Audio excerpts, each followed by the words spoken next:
hope a number of you will be sticking around. Some will be leaving and going back other places, but we're glad that you're here today. Some that are coming down for college or new to the area or looking for a place. We hope that this is the first of many Sundays and Wednesdays that we get to see you, but we're glad that you're here. You are joining in near the end of a study. We've been studying through Hebrews. There are some handouts on that little table that's in the back. If you do want to pick up one, you're free to do that. Chapter 11, chapter 12, and chapter 13, they're all already there, but we're down to the last few classes in our study of Hebrews. I told Trenton, he told me at the beginning of the summer, there is no way we're getting through Hebrews in the time that we have allotted. My purpose over the next couple of weeks is I don't care if anybody learns anything or not, we're getting through Hebrews. We're just going to drive through just to make a point to Trenton that it can be done. That's not our intention. If we don't get through everything, that's okay. If you have questions or comments that you want to bring up, by all means bring those up. I have kind of joked around, if we don't get through the end of it, I'll just preach some lessons on the end of Hebrews and we'll get that material covered. But I do want to say a thing or two about our classes. Again, since we have some who are new or some that are coming back. Out here in the auditorium, we are going to finish up this month, and then starting September, we will roll into our new class. If you're a college student, that class is going to start up next Sunday. So you'll get started a little bit earlier into your new material. Whether you're out here in the auditorium or whether you're back in the college class, we're going to be using the same basic material for our study. It's the recently published work by Nathan Ward, Our Eyes Are Upon You, Our Eyes Are On You, A Biblical Study of Prayer. So that's going to be the basis of our study. If you are a college student and you are planning to be here, you already know that you're planning to be here and you'd like to have a copy of that, you can see Trent today. We already have him here, and he'll get you a copy of that. If you're not sure yet, you're going to be visiting around. We will have some extra copies back in the college class, so please don't take one and leave with it if you're not sure, or maybe we'll just give it to you, take it, and if you leave with it, now we're sure. You're going to be back here, and you'll be coming to that class. But you can get those from Trenton today, starting today. For those who are out in the auditorium class, I'm going to hold off a little bit longer because we still have a couple of weeks before we get started into it. So we do have some copies for you as well. We're going to ask that one per household, do a little bit of sharing. It's not the cheapest book in the world, but we do want you to have access to it for preparation for class, for at-home study, and then we'll be discussing those things in our classes together. So I did want to make that comment. Let us know if you have any questions about that. But that will be the topic for study for the last trimester. We'll do that September, October, November, December of this year in those classes. All right, today we are in Hebrews chapter 11. We've already gotten partway through this chapter, which I'm hoping to wrap it up today in our discussion. We won't go into great detail on all of the different heroes of faith that are discussed here, but we were already to the point where we were talking about Abraham. We'll read back through and make a few references to some points up to that point in the text, and then we'll pick up with our discussion there. But before we do that, let's start with a word of prayer. If you would please bow with me.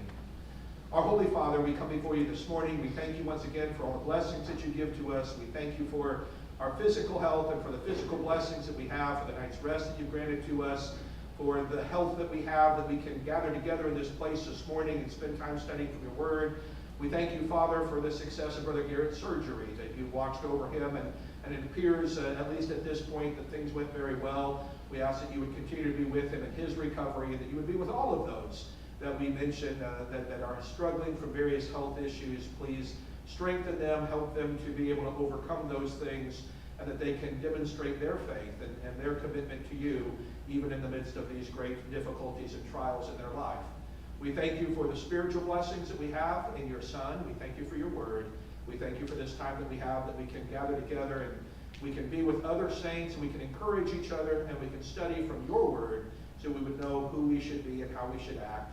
Please bless us in these efforts, that we would glorify you in all that we do. It's in Jesus' name that we offer this prayer. Amen. All right, as I mentioned, we had already gotten into Hebrews chapter 11. It is a very well-known chapter out of any of the parts of Hebrews that I'd say if somebody has studied it before, studied it in classes, studied it in sermons, studied it in VBSs, those kinds of situations, it's probably Hebrews chapter 11, largely focusing on those heroes of faith, those examples of faith from the Old Testament. We had already examined part of this passage and read through a number of these things, beginning with that description of what faith does. Sometimes referred to as a definition of faith. It's not really technically a definition of faith, but it is a description of at least what faith does for us. It's the assurance of things hoped for. It's the conviction of things not seen. Faith is when we believe what we cannot see. It is those things that we have not experienced, whether it's in the past it happened and we weren't there to see it, but we believe that it happened, like with creation, or whether it's a future event, like the return of Jesus Christ. We have not seen that yet, or entering into our eternal reward. We have not seen that yet, but we believe it. There does seem to be a contrast that's made between seeing something and having faith. And as we look through these few verses again to catch up to where we are this morning, I want you to kind of notice that, how often the Hebrews writer will do this contrast between, what do we see, but what do we believe? Faith is this conviction of things not seen. For by it the men of old gained approval. By faith we understand that the worlds were prepared by the word of God, so that what is seen was not made out of things which are visible. And he goes on, by faith Abel offered to God a better sacrifice than Cain, through which he obtained the testimony that he was righteous, God testifying about his gifts, and through faith, though he is dead, he still speaks. By faith Enoch was taken up so that he would not see death. And he was not found, because God took him up, for he obtained a witness that before he is being taken up, that he was pleasing to God. And without faith it's impossible to please him, for he who comes to God must believe that he is, and that he's a rewarder of those who seek him. And that seeking, trying to find God. But God is not someone who is seen in the way that we see things through physical eyes. And then we continue on, by faith Noah, being warned by God about things not yet seen, in reverence prepared an ark for the salvation of his household, by which he condemned the world and became an heir of the righteousness which is according to faith. By faith Abraham, when he was called, obeyed by going out to a place which he was to receive for an inheritance, and he went out not knowing where he was going. By faith he lived as an alien in the land of promises, in a foreign land, dwelling in tents with Isaac and Jacob, fellow heirs of the same promise. For he was looking for the city which has foundations, whose architect and builder is God. And so once again, he's going not where he knows, someplace he'd never seen before. But by faith, he believed God, and he went out and did those things. By faith, even Sarah herself received ability to conceive, even beyond the proper time of life, since she considered him faithful who had promised. Therefore there was born even of one man, and him as good as dead at that, as many descendants as the stars of heaven in number, and innumerable as the sand which is by the seashore. All these died in faith, without receiving the promises, but having seen them and welcomed them from a distance, and having confessed that they were strangers and exiles on the earth. Now once again, here it does say they saw these promises, but they never saw the fulfillment of them. They saw them by faith. They accepted that this is what God was going to do in their life, and so they pushed on in that way. And then verses 14 through 16, for those who say such things make it clear that they are seeking a country of their own. And indeed, if they'd been thinking of that country from which they went out, they would have had opportunity to return. But as it is, they desire a better country, that is a heavenly one. Therefore, God is not ashamed to be called their God, for he has prepared a city for them. But it's not a city here. It's not a country here. It's a country there. It's a heavenly one that he has prepared for them. And in Hebrews, we've had a lot of contrast that's been made between this physical creation and that heavenly reality, of which this is just a copy. The old law was just a copy. The sanctuary, the temple was just a copy. The priesthood was just a copy. The reality, the real one, is Jesus himself, who has actually gone into the presence of God, who is actually in the presence of the Father. All of this others was just representative. Well, here he comes back and he talks about this heavenly city, this heavenly dwelling. And that brings us to where we were ready to start today. We actually had gotten to around verse 16, getting ready to verse 17, 18, and 19, where he picks up a little bit more with Abraham. And what Abraham was willing to do by faith Abraham, when he was tested, offered up Isaac, and he who had received the promises was offering up his only begotten son. It was he to whom it was said, in Isaac your descendants shall be called. He considered that God is able to raise people even from the dead, from which he also received him back as a type. And so we'll pick up here talking a little bit more about Abraham and what Abraham was willing to do by faith. We already had Abraham a little bit. He was willing to go and leave his homeland and go someplace that God was going to show him, someplace he'd never been before. By faith, he stepped out and left everything that he knew to go where God was going to take him. Here's a little bit more. By faith, what was Abraham willing to do? Abraham was willing to offer up his only begotten son. He was willing to go to a place where God said, go and sacrifice your son to me, and he was going to do it. It wasn't that long ago we had a sermon examining this, where we went into detail and looked at some of those things. And the 3-day journey on Mount Moriah. Mount Moriah is where Jerusalem would later be built. I mean, there's a lot of symbolism in it here. And I would tie in once again here before we get more comments and questions, because I'm assuming there are some that people want to bring out of some of these passages. This is heavy messianic imagery, obviously, in this account. Abraham offering up his only begotten son and receiving him back from the dead is meant to make Christians think of God offering up his only begotten son, and he came back from the dead, received him back in the resurrection on the 3rd day. There's so many connections. It does appear to be intentional, even though the text doesn't say that. I don't think it has to, although it does mention type. When we have types, we have foreshadowing, typology. One thing's representing something else. There is this connection between what happened in Abraham's life, and God is kind of having this be a pattern of foreshadowing of what he was going to do with Jesus. And I'll briefly mention again here, we also mentioned that with the other heroes of faith that we've had in Hebrews chapter 11, which sometimes gets overlooked. When you think back through those heroes of faith and what's said about them, one of them offered the better sacrifice. But Jesus is the one who offers a better sacrifice. One of them being dead still speaks, but Jesus is the one through whom God speaks. One of them prepared a way of salvation and righteousness by faith. Jesus is the one who gives us that salvation and righteousness by faith. When we're looking at those things, even with Sarah, she received the ability to conceive when she really shouldn't be able to conceive. Mary's the one who conceived a child when it was physically impossible to conceive a child. And all of these heroes of faith are foreshadowings or types that are looking to what God would do through his son, which also makes sense in the overall theme of Hebrews, which is what we have in Jesus is better than what we had under the Old Covenant, under the Old Law, under the Old Testament. Those things were all pointing to Jesus. Those things were all preparation for the coming of Jesus. But here's where you really see it. If you've missed it anywhere else up to this point in the accounts, Abraham offering up his only begotten son and receiving him back from the dead is clearly meant to make that connection to what Jesus would do. But it also tells us something about Abraham, that he had this incredible faith that he would go to the point where in his mind, in his heart, his son was as good as dead. God said, kill him, he's going to kill him. And so it's in that sense he receives him back from the dead when God finally stops him and says, don't do it. Now I know, now I see how you act. Well, at that moment, up until that moment, in Abraham's mind, he's killing his son. His son is gone. But he knew he was the son of promise, and so somehow God's going to fulfill his promise through him.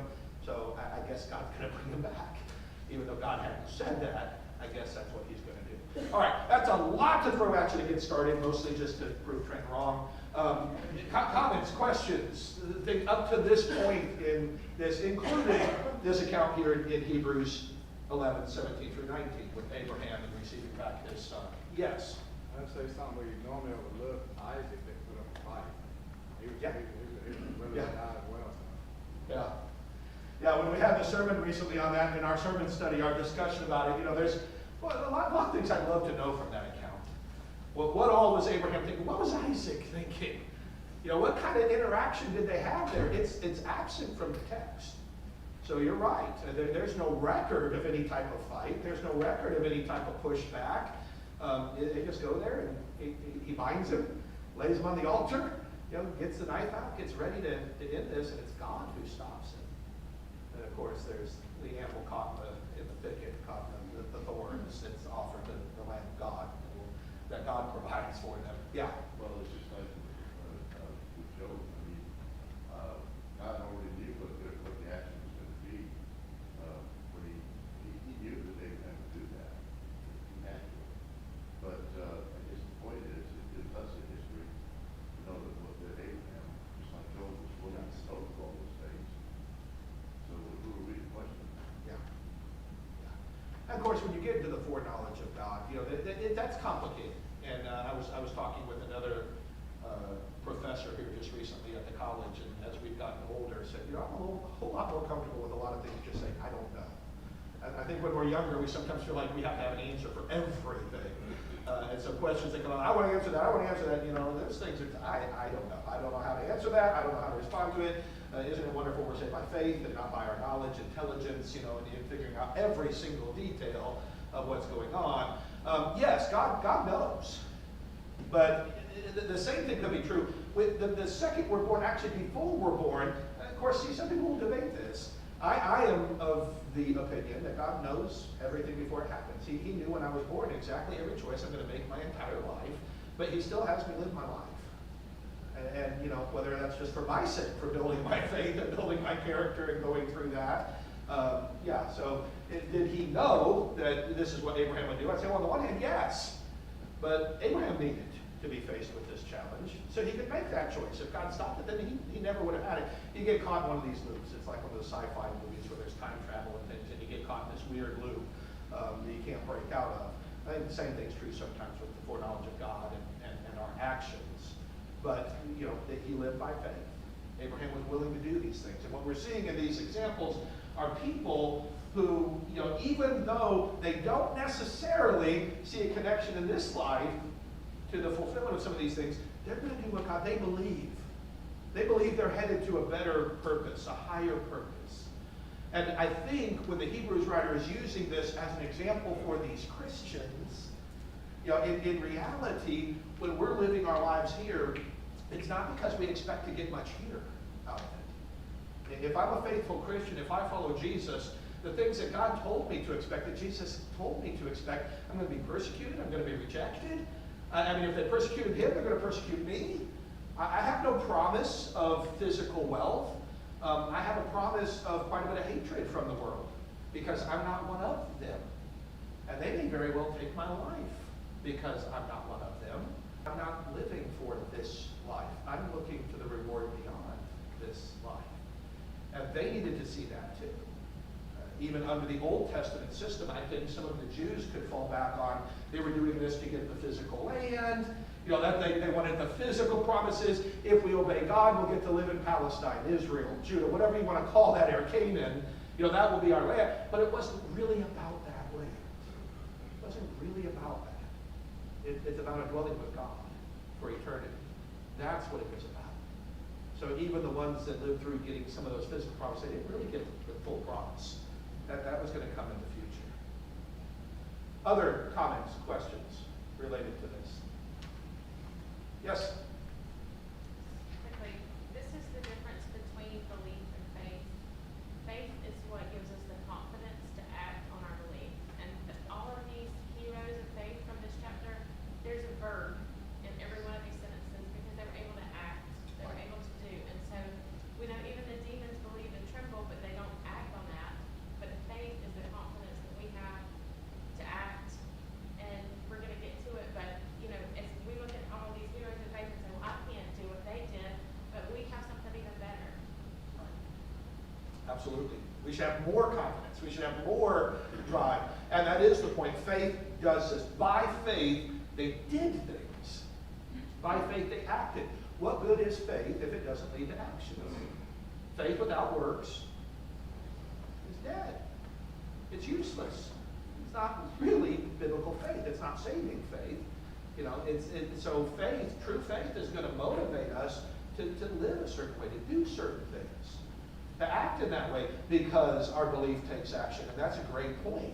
And then now the Hebrews writer starts to move more quickly through the patriarchs.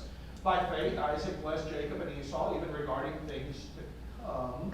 By the way, notice again, faith is about these things to come. He doesn't really go into detail there when he's talking about. I think he's discussing, the blessings that comes to them, the blessings of the firstborn, but then, just discussing what's going to happen in the future as it goes through this. By faith, Jacob, as he was dying, blessed each of the sons of Joseph and worshiped, leaning on the top of his staff. By faith, Joseph, when he was dying, made mention of the Exodus and the sons of Israel and gave orders concerning his bones. What you might find here in some of these patriarchs, as you kind of go through, Isaac and Jacob, and then we come to Joseph, it's kind of at the end of their life. They're talking about what's still to come. By faith, it's not I've reached the end of the journey, it's all over. It's, there's still something more that is coming. So by faith, they kept looking forward to what God was going to do. Isaac was looking forward to what God would do through Jacob regarding things to come. Jacob, as he was dying, is blessing the sons of Joseph, that, he understands what God's going to do here. I've mentioned in the past when we studied this passage, especially when I connect some of these examples to Jesus, that reference, leaning on the top of the staff, isn't in the Old Testament. You won't find a passage that says that. And again, literally what it says is he is worshiping God from the top of the wood. Now again, if in your death, as you're dying, you worship God from the top of the staff, to a Christian, that sounds probably a little bit closer to Jesus on the top of his cross, praying, Father, into your hands I commit my spirit. He prayed and then he died. He worshiped God in his death from the top of the wood that he was nailed to. But an analogy being used here through Jacob nonetheless. Joseph, when he's dying, made mention of the exodus of the sons of Israel, gave orders concerning his bones. As he was dying, there's also an interesting thing here, even in the text. I don't know if any of you, if you're looking at your Bibles, there's something else that made mention. Did any of y'all have a little note there in your Bibles in Hebrews 11:22 instead of made mention? Because it's not the Greek word for made mention. What do you have? Remembered. It's the word for remembered. By faith, Joseph, when he was dying, remembered the Exodus, the sons of Israel. Now, why do our translators have a problem with that? It hadn't happened yet. So they just changed it for you. Isn't that nice of the translators? They just went ahead and changed the word. It can't actually be remembered because it hadn't. No, he did remember. He remembered the promise that God had made to him. Then chronologically, but we know by faith it will happen. And so you have that even with Joseph. Yeah. Okay. Just make sure you don't make it all the way through this sometime. You're gonna bring up. I'm just stalling, and that's my comment right now. Some of these men here in Hebrews 11, to me, are a little bit surprising that they're included. Samson. Yeah. But faith is something that some people come to later in life. Even you mentioned James just a minute ago when faith without works is dead. James didn't believe in his own brother Jesus until he was dead. Yeah. He was an adult. Sometimes it takes time to come to that stage. Yeah, it's a great point. And I do wonder with some of them, some of these are obvious. Abraham's an obvious one to throw in there, but you're right, when you mention some of these others, they're not the best examples of certain things in their life, but they still live by faith. And as Christians, do we need that too? In a local congregation, is every member of the congregation the most just pristine example of Christian living in every way? That all of us gather together in a congregation, everybody's just perfect? Probably not.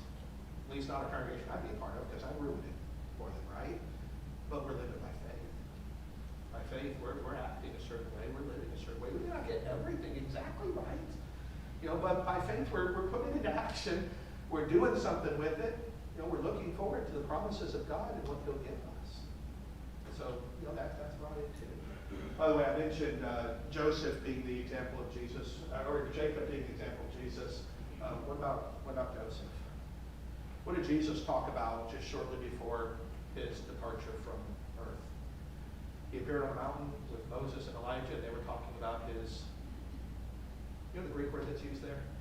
Most of your translations, again, will say they were talking about his departure, which he was going to accomplish when he came down to Jerusalem. Exodus. The Exodus of Jesus that he was going to accomplish. And Joseph gave commands concerning his bones. What was he concerned about with his bones? He didn't want his bones left behind in Egypt. He didn't want his bones left in a land of slavery. Where are the bones of Jesus? They're not left behind on this earth at all. He didn't leave them in this land of slavery. He didn't leave them in this land of death. They are where our home is. Joseph wanted his bones taken to where their home was going to be, not there. So there's still a connection there in Jesus. By faith, Moses, when he was born, was hidden for 3 months by his parents because they saw he was a beautiful child and they were not afraid of the king's edict. By faith, Moses, when he had grown up, refused to be called the son of Pharaoh's daughter, choosing rather to endure ill treatment with the people of God than to enjoy the passing pleasures of sin, considering the reproach of Christ greater riches than the treasures of Egypt, for he was looking to the reward. He rejected what he could see to look towards those things that he couldn't see. Okay? But Moses, when he was born, he's hidden by faith. We can get back to the discussion, whose faith? Well, it's not Moses' faith. He's a baby. But, his parents having faith that they hide him. They hide him because the king wants to kill him. And then, of course, when he grows up, he rejects, the treasures, the pleasures of this world because he considered the reproach of Christ. Interesting that he uses reproach of Christ for Moses. The reproach of Christ, I don't know how much Moses really understood about Christ yet at that point. But, it connects it back to Christ. And so his parents were willing to do this. He was willing to do this. We can make an easy switch over to Jesus. What happened to Jesus when he was first born? Did they have to hide him? Why? The king wanted to kill him, right? Killing all the babies, looking after him, trying to kill him. He grows up. Does he refuse it? Did somebody promise him all the treasures of the world if he would just bow down and serve him? And he rejects it. Satan offers him all the kingdoms of the world. I'll give you, you think what Pharaoh could have given Moses, you think what Satan offered to Jesus. You can have it all. You can have all of this. No. He would take the reproaches of being Christ over any of these treasures that could be offered him, looking forward to the reward. So they by faith you choose the unseen instead of the seen. By faith you reject this temporary, instant gratification, looking for the longer term, permanent reward that we'll receive for serving God. Any hands, comments, questions? Before Trent throws his hand up. Let's go back and look at chapter 3. No, okay. By faith he left Egypt, not fearing the wrath of the king, for he endured as seeing him who is unseen. By faith he kept the Passover and the sprinkling of the blood, so that he who destroyed the firstborn would not touch them. By faith they passed through the Red Sea, as though they were passing through dry land. And the Egyptians, when they attempted it, were drowned. So walking through more with Moses, he left Egypt. He kept the Passover. They passed through the Red Sea. The Egyptians couldn't. Why? The Egyptians didn't have faith. They didn't have faith. By faith, we're delivered. Those who didn't have faith were not delivered. Now here's a case where they both actually tried to do the same thing in the last one. There's passing through the Red Sea, there's a dry land, and the sea is piled up on both sides, and the Israelites go on through it. The Egyptians say, okay, we're coming on through too. The sea falls back down on them, destroys them, because they weren't by faith. But by faith we see these things that Moses did at the Passover, all of that that's connected with that, everything that's connected with the Exodus in that way. By faith, the walls of Jericho fell down after they'd been encircled for 7 days. By faith, Rahab the harlot did not perish along with those who were disobedient after she had welcomed the spies of peace. And what more shall I say? For time will fail me if I tell of Gideon, Barak, Samson, Jephthah, of David, and Samuel, and the prophets, and we'll say a little bit more about that. But he uses the Joshua Battle of Jericho. How is that by faith? Well, by faith they did something. By faith, they marched around the city once each day, and then come the 7th day, they march around 7 times, and they blow the trumpets, and lo and behold, the walls fall down. That shouldn't happen, except God said it would. So God gave them a ridiculous battle plan, and they said, if this is the battle plan of the Lord's, it will work, and they go ahead and do it. Rahab had this faith that she believed that that Israel was going to be successful. They heard about what happened with the other kings, and she didn't believe her town was going to be able to hold out. God had given this whole land unto the Israelites, and so she was going to be on the winning side of this. And so by faith she acted in that way. other comments or questions? And the Hebrews writer says, Jason won't get done with this class if we spend time talking about Gideon and Barak and Samson and Jephthah and David and Samuel and the prophets. So we're not, but Trent will. Yeah. In hindsight, it looks like Rahab just made a really smart choice there. But really, she's taking a huge risk. She's a traitor. She is. And if the Israelites have not conquered them, she's probably going to be found out. She's going to be executed. So she's all in. Yeah. We could spend a lot of time talking about Rahab. In fact, I might go ahead and get the character study out of that because we don't talk about her that much. But what about somebody who's, when Trent used the word, she was a traitor. You know, she had to make a choice between the world she lived in and the world that she wanted to be a part of, which isn't that much different from the choice we have to make. You're going to be a traitor to this world to serve God, or you're going to be loyal to this world and be a traitor to God. You know, which side? There's only the two sides. And all of us, when we first make that choice, we're in the world. We have to choose to leave the world. We have to choose to turn our back on the world. We cannot have friendship with the world. We cannot love the world or the things in the world. We've got to make a decision that that's not who we are. She did. And she's playing it out in a smaller, more literal way, but that's what she did. And she took a huge risk in that. To say, I'm going to stand with the people of God. Yeah. Well, I think we can also look at it as God chose her. Yeah. And, you know, she wasn't perfect. She was a sinner. She had all these issues, but yet God chose her and pulled her out of what she was and gave her, you know, a mention in this list, which is, we should all hope we have a mention in this list. Yeah. Yeah. I'd be more like Rahab the Harlot. How'd you like that being your name, too? Rahab the Harlot. Like poor Ethiopian eunuch, out of all of the qualities that you could remember for him, now eunuch was the one that he wanted to be the one that everybody referred to. Now, the Ethiopian treasurer, the royal official, the eunuch. Okay, well here we have the harlot. Rahab the harlot. But by faith, God saves her. Now when he gets into this, what more can I say? If I go into this list of Gideon and Barak and Samson and Jephthah and David and Samuel and the prophets, and then he goes into who by faith, what they do? They conquered kingdoms. They performed acts of righteousness. They obtained promises. They shut the mouths of lions. They quenched the power of fire. They escaped the edge of the sword. From weakness, they were made strong. They became mighty in war. They put foreign armies to flight. Women received back their dead by resurrection. And others were tortured, not accepting their release, so that they might obtain a better resurrection. And others experienced mockings and scourgings, yes, also chains and imprisonment. I want you to notice when he first starts going, there's these wonderful things they did. You know, they conquered kingdoms, they performed acts of righteousness, they obtained promises, they shut the mouths of lions, they quenched the power of fire, they escaped the edge of the sword. You know, from weakness made strong, mighty in war. But then he starts talking about some of them were tortured and some of them didn't get that release. And then when he goes on a little bit, he says they were stoned, they were sawn in two, they were tempted, they were put to death with the sword, they went about in sheepskins, in goatskins, being destitute, afflicted, ill-treated. And their side comment, men of whom the world was not worthy, wandering in deserts and mountains and caves and holes in the ground. They did great things. Some of the great things they did is they were victorious in battle and they overcame these challenges. Some of the great things that they did is they were stoned to death. And they were ill-treated. They were sawn in two. We'll talk about that a little bit more this morning, Lord willing, in our sermon.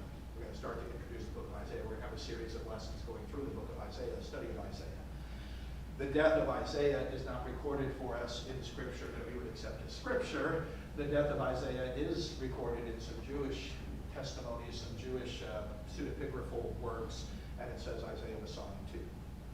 Now this may be a confirmation of that. This doesn't say who was sawn in two, but Jewish tradition says that's what happened to Isaiah at the end of his life. But here, just some of these prophets and some of these other examples, this is what happened to them. This is how they ended their life. But the world wasn't really of them. This wasn't really their home. This isn't where they belonged. They were aliens, and they were strangers, and they were wanderers. And so in this life, when they were treated that way, you know, if here they end up being destitute, they're poor, and they're afflicted, and they're ill-treated, and they're just wandering around the deserts and mountains and caves and the holes in the ground, well, that's probably a pretty good fit. because this isn't what their life is about. So this world is not what holds the promise for. Comments or questions about those things? Jan? Let's go back to 35, when he really Okay. sees back with death and resurrection.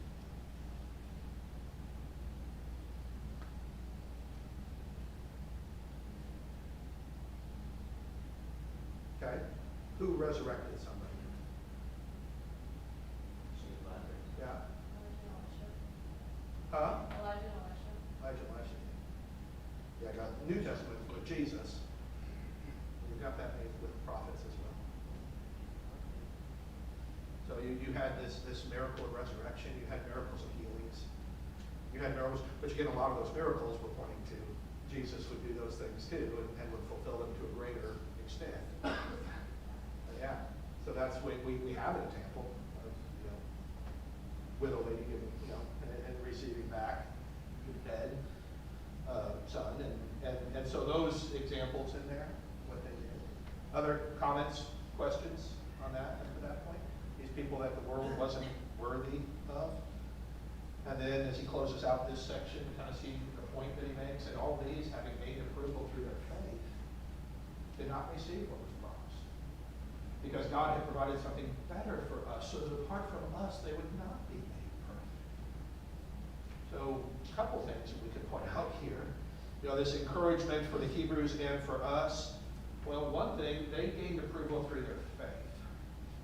Through the faith. They weren't perfect in every area. You go through some of that list, and if we went back and did character studies of every one of them, with almost all of them, we can find things like, well, that wasn't what they were supposed to do, and that wasn't what they were supposed to do. But because they were people of faith, God said, okay, I'm going to accept that. As like with Abraham, he by faith, it was reckoned to him as righteousness. God treated him as if he were righteous because he had faith. He wasn't righteous. There's none righteous, no, not one. All have sinned and fall short of the glory of God. But God accepted the faith that they had. And they became pleasing to God because they had faith. But that faith was actions that they were doing. There is a reality that we're saved by faith. By grace we've been saved. Do we have to do what God tells us to do? Absolutely, or else we don't really have faith. So yes, we have to repent. Yes, we have to be baptized. Yes, we have to try to serve Him. We have to worship Him. We have to do all the things. We can't engage in law. We can't go on sinning willfully after receiving a knowledge of the truth, or we're not going to make it. We can't drift away. That's not who we are. If we shrink back, if we start out by faith and we shrink back, we're headed to destruction. But it's by their faith that they received it. And he says they didn't receive what was promised in their life. They never really got it. Why? Because God had provided something better for us, so that apart from us, they would not be made perfect. Thoughts on that? What's he talking about there?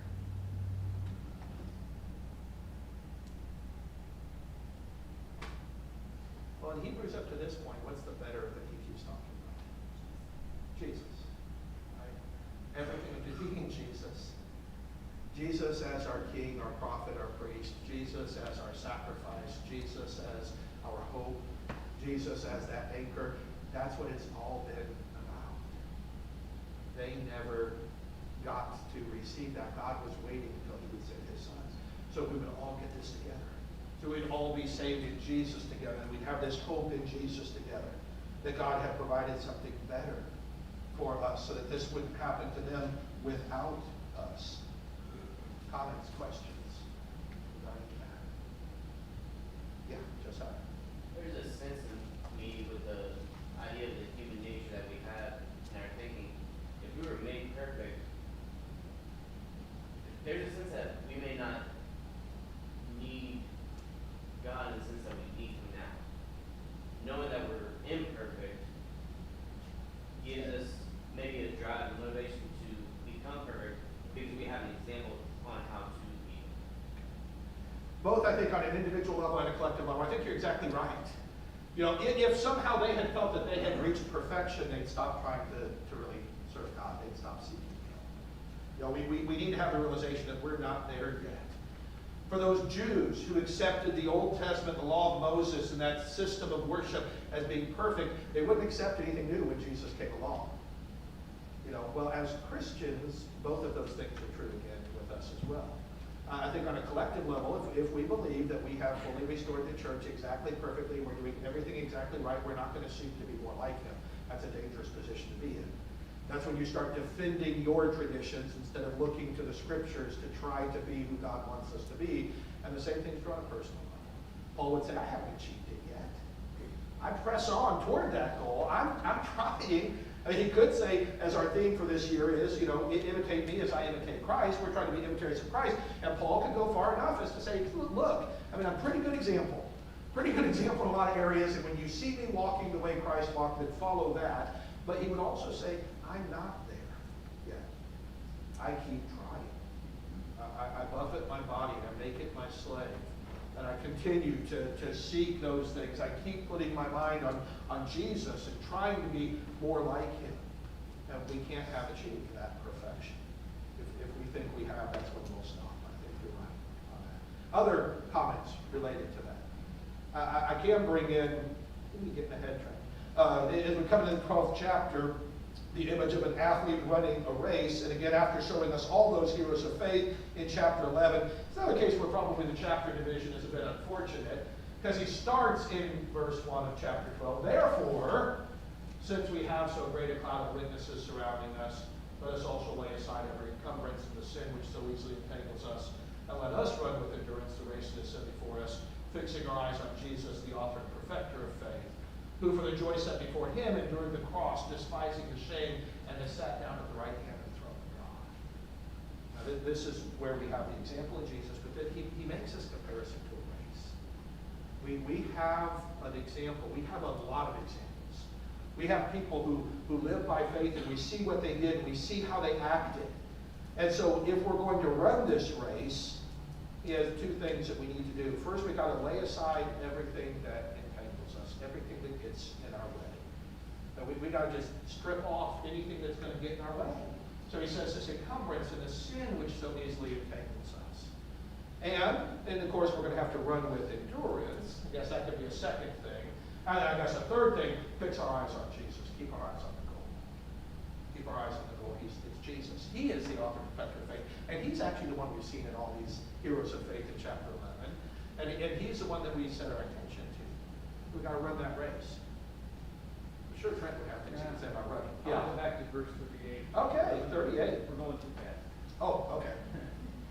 This is actually a question so in that reference, hang on. No, verse 39 and 40. 39 and 40. Yeah, so apart from us, they would not be made perfect. My mind's making a connection back to Acts 15, where the Jerusalem Council was deciding what do Gentiles need to do. And James, speaking for the council there, says, we believe, referring to themselves, Jews, that we will be saved through the grace of the Lord Jesus, just as they will. Yeah. Gentiles, Jews, we're all going to be saved the same way. Yeah. Of course, these examples of the men of faith from the Old Testament, they didn't clearly see Jesus, but yet they're saved in the same way that we're going to be saved, through faith. Yeah. Great point. Great point. It's this level playing field. I mean, everybody's saved the same way. Jew, Gentile, people living under the old law, people living under the new law. I mean, whatever God did under that old law, there were some temporary things that were to lead them to Christ. But in Jesus, it's a summing up of all things. Everything comes together in him. I mean, that's what it's all about. That's a great point. Any final comments? That's our time. But we'll come back and say just a word or two more about verse 1 and 2. If you have something else you want to bring up, please let me get. I'm entirely joking about pushing through. If there's other comments you want to make or questions, please feel free to do those. If we don't have them, I'll probably do it at a pretty good pace to try to get it covered. But I don't want to feel like a rush over something where you want to make a point or ask a question. So, appreciate your comments this morning. Lord willing, we'll pick up there on Wednesday night.